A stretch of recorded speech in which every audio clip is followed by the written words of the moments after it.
Today we want to take 10 minutes to talk about marketing plans.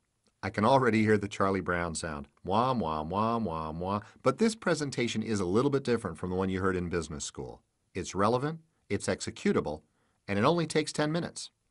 It's also different because the object of this approach is not that you fill some consultant's workbook with answers your organization already knows. Those types of approaches produce lifeless documents that are about as useful as a high school term paper, documents that eventually end up exactly where they belong, on a dusty shelf in the marketing storage closet. Instead, we will outline a simple process in simple terms, a process that any organization can follow to develop a dynamic plan of attack that supports their unique marketing objectives. Let's start with the fundamentals. The basic process, as you probably learned it in school, consists of 3 stages: analyzing the situation, developing a strategic framework, and determining the marketing mix, Jerome McCarthy's deadly potion for inducing sleep in marketing students. Your situation analysis should accomplish several things. You'll want to develop a thorough understanding of the external environment. This includes macro-environmental factors that affect many organizations, as well as micro-environmental factors that affect just your organization. You'll need to include past, present, and future aspects in your analysis, and you'll need to develop a summary of the problems and opportunities that face your organization. Why? Because you can't plan a course until you know your starting point. And with careful analysis, you will probably realize that at least some of your long-standing assumptions about your organization or your marketplace have not been completely accurate. Several useful frameworks have been developed for situation analysis. You'll need to pick one that fits your organization best. The most common frameworks are 5C analysis, SWOT analysis, and PEST analysis. We'll cover them in greater depth in future presentations. The second stage in developing your marketing plan will be devoted to developing a marketing strategy, and the first step in developing that strategy is defining your market.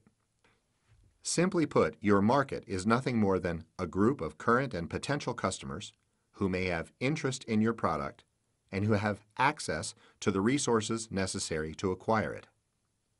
Marketers usually describe the market space in terms of 6 concentric circles. The total population represents all the people who might be able to benefit from whatever your organization offers. The potential market represents only those who have interest.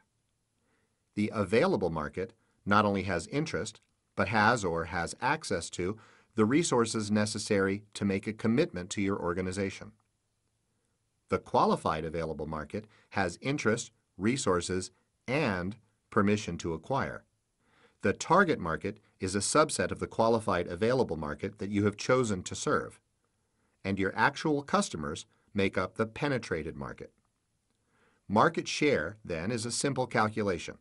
Many organizations define it as customers divided by available market. Market share estimates are usually calculated in terms of revenue. Once you have established your target market, you'll need to establish a strategic approach to that market. The first order of business will be market segmentation. By segmenting the market, your organization will be empowered to better understand and satisfy the needs of each segment of the market. When defining your market segments, make sure that they are identifiable by differentiating attributes or needs, accessible through one or more communication channels, substantial enough to justify communication resources, unique enough to justify separate offerings, and durable or stable enough to justify investment. You will also want to choose a segmentation strategy that is actionable. In other words, you will want to define segments that you can effectively isolate and communicate with. Segmentation can occur on externally observable characteristics like geography or demographics. For example, geographic segmentation by region or distance or population or climate. Demographic segmentation by age or sex or family status or income, occupation, education, ethnicity, nationality, religion, or social class. Or by more esoteric and less observable factors such as psychological or behavioral traits.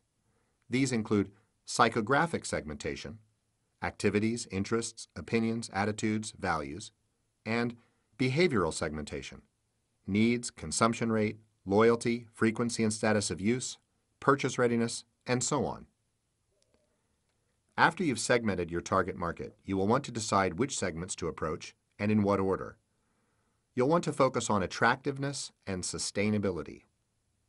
Markets are considered attractive based on their size, growth rate, competition, brand loyalty, available share, required share to break even, sales potential, or profit potential. Market research can help quantify these factors. The sustainability of a potential market is based on your organization's ability to offer superior value, the impact of serving the segment on your image, your access to distribution channels needed to serve the segment, and the availability of capital resources. Your organization may elect to serve only one segment or several. You may specialize in one product or service offering in one segment and then sell another product to a different segment. Or you may decide to be all things to all people, though that would be unadvisable. The third stage of development in your marketing plan is to decide on the marketing mix. Marketing mix is an umbrella term for the 4 Ps approach developed by E. Jerome McCarthy several decades ago. Each of the 4 Ps stands for a group of decisions your organization will have to make as you approach any market. Product decisions include your brand names, as well as the functionality, styling, quality, safety, packaging, and support of your product or services. Pricing decisions address how much you will charge for whatever you offer. Your price may be constant or variable.